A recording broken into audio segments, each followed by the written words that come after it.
की संतोष देशमुख हत्याकांड या प्रकरणामध्ये वाल्मिक कराडचं कनेक्शन पुढे आलंय। खंडणी प्रकरण आणि हत्या प्रकरण एकच असल्याचं तपास अधिकाऱ्यांनी कोर्टासमोर सांगितलं। एसआयटीने कराडला बीड कोर्टासमोर हजर केलं आणि यावेळी कराडच्या कोठडीच्या मागणीवरनं जोरदार युक्तिवाद झालाय। हत्येच्या दिवशी कराडने संतोष देशमुखांना धमकी दिली, त्यानंतर घुले आणि आंधळे यांनी देशमुखांचं अपहरण केलं। अपहरणावेळी घुले आणि कराडचा जवळपास 20 मिनिटं फोन कॉल सुरू होता। याचं सीडीआर ही आपल्याकडे उपलब्ध असल्याचा तपास अधिकाऱ्यांनी कोर्टात दावा केला। तसे पुरावे कागदोपत्री त्यांनी सादर केले आणि याच आधारावर कराडवर हत्येचा गुन्हा आणि मकोका लावण्यात आल्याचंही सांगण्यात येतंय। तर अटकेत असलेल्या एकाही आरोपीने कराडचं नाव घेतलं नाही, मग हत्येचा गुन्हा कसा लागू शकतो असा युक्तिवाद कराडच्या वकिलांनी केलाय।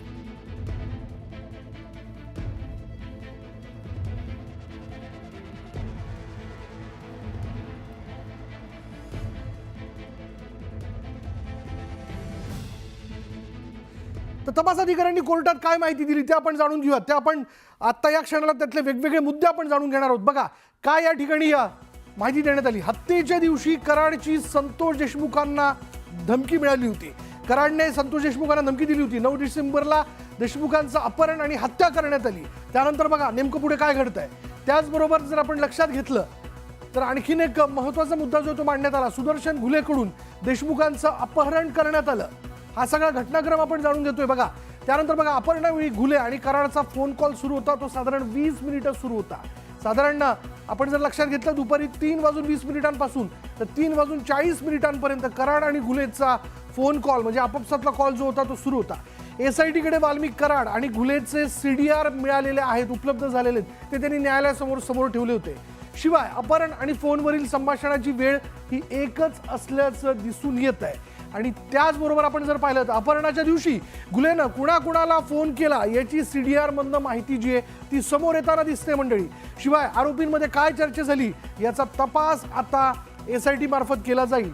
आरोपींमध्ये शिवाय फोन रेकॉर्डमुळे कराडवर मकोकाची कारवाई जी आहे ती करण्यात आलेली, हे कनेक्शन यामध्ये सापडून येत आहे, म्हणून मकोका लावण्यात आलेला आहे।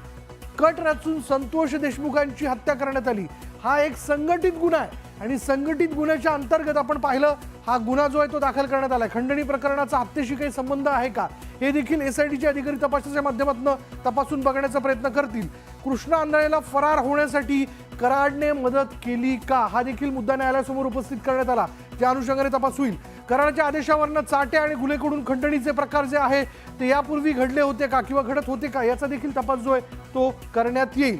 तर असे वेगवेगळे मुद्दे या ठिकाणी उपस्थित झालेले होते आणि त्या अनुषंगाने आज आपण बघतोय की न्यायालयानं वाल्मिक कराडला 7 दिवसांची कोठडी जी ती पुन्हा एकदा सुनावलेली आहे। 22 तारखेपर्यंत वाल्मिक कराड हा तुरुंगातच असेल आणि यापुढे असेल, कारण त्याच्यावरती मकोका लावण्यात आलेला आहे।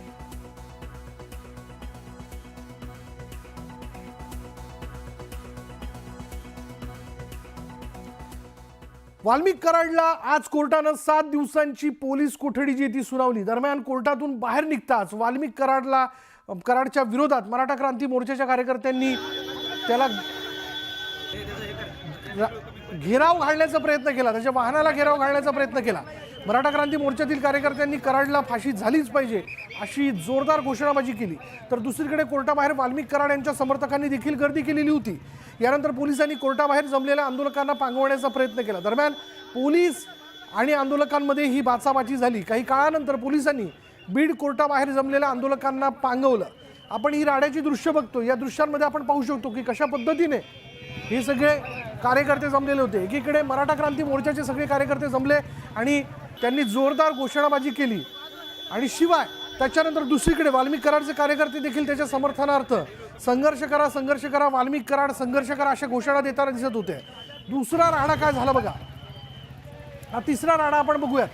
त्याचवेळी एका महिला वकील ज्या होत्या मराठा क्रांती मोर्चाच्या कार्यकर्त्या त्यांनी जोरदार घोषणाबाजी केली आणि बीडमधील कायदा आणि सुव्यवस्था बिघडल्याची तक्रार करत निषेध नोंदवला।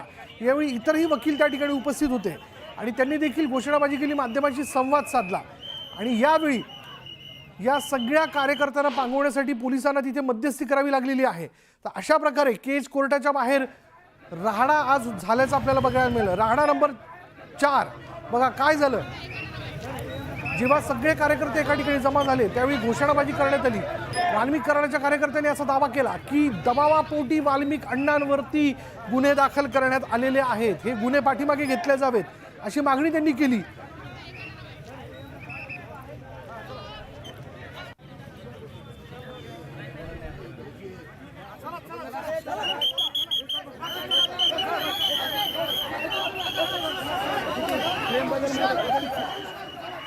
नंतर काय झालं बघा, राहडा नंबर 5 म्हणजे 5वी ही जी दृश्य, या कार्यकर्त्यांना पांगवण्यासाठी पोलिसांना सौम्य असा लाठीचार्ज करावा लागला, त्यांना पांगवावं लागलं। कारण मराठा क्रांती मोर्चाचे कार्यकर्ते आणि वाल्मिक कराड यांचे कार्यकर्ते जवळपास आमने सामने आलेले होते, कुठेही कायदा आणि सुव्यवस्थेची परिस्थिती निर्माण होऊ नये म्हणून त्यांना पांगवावं लागलं। महत्त्वाचा असा हा तपास असणार आहे।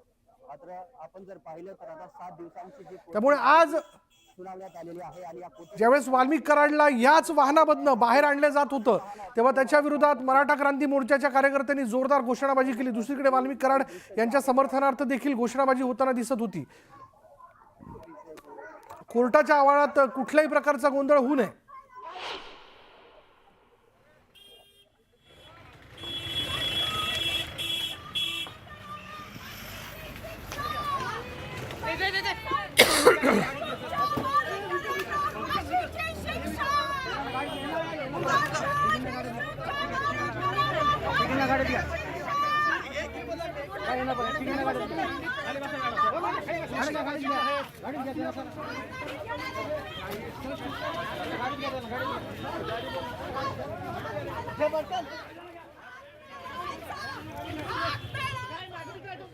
आणि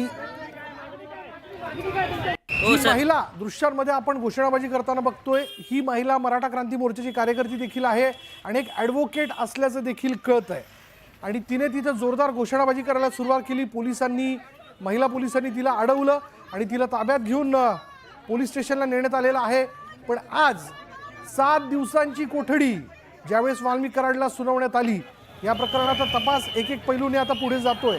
त्या अनुषंगाने आता या प्रकरणाबद्दलची व्याप्ती समोर येत असताना कार्यकर्ते देखील दोन्ही बाजूचे आक्रमक झालेले आहेत।